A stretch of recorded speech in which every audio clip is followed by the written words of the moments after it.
Sino yung ka-holding hands mo kanina? Parang galing daw kayo sa hotel. Nakita kayo ng kaibigan ko. Katrabaho ko lang yun. Sweldo kasi niya. Kaya nang libre siya sa akin.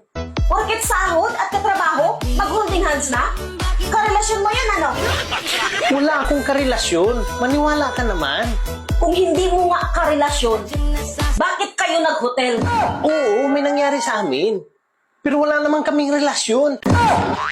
Walang karelasyon? Tapos may nangyari? Kalukuhan. Sinong niloko mo? Sinabi ko pa nga sa kanya, baka malaman mo eh. Sabi niya, wala naman daw nawala sa akin. Hindi naman daw niya ako binawasan. Umayag ka naman. At ginusto mo rin. Oo, kasi naalala ko sinabi mo na pag may humingi o nangangailangan, ibigay mo. Kung mayroon ka, kung kaya mo ibigay. Totoo talaga sinabi mo sa akin. Ang sarap sa pakiramdam pag nakatulong ka sa kapwa. Kung alam mo lang, kung nakita mo yung mukha ng tao, kung gaano siya kasaya nung napagbigyan ko. Bakit mo ginawa? Alam mo naman may asawa ka. Bawal ba tumulong kung may asawa ka na? Ang sarap nga sa pakiramdam na tumulong eh. Siyempre, asawa mo ko. Bakit ganyan ka? Tumulong na nga yung tao, nagbagandang loob na nga, ako pa ang masama. Ibang tulong naman kasi yang sa'yo. Bakit? Wala akong pinipiling tinutulungan. Kung anong gusto nila, binibigay ko.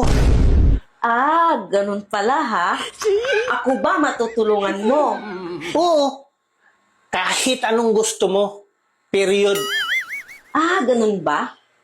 Sige, gusto ko 7 round.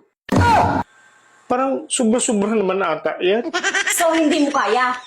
Kasi inubos mo na sa babae mo. Kaya, kahit 10 pa eh. Sinusubukan mo yata ako. 7 sinabi ko sa'yo, di ba? Sige, bawasan natin ng 2. Bali 5 na lang. Yun lang pala eh. Lagot. 2 lang kaya ko. Halika na! Halika na! Bukas na lang, bukas na lang.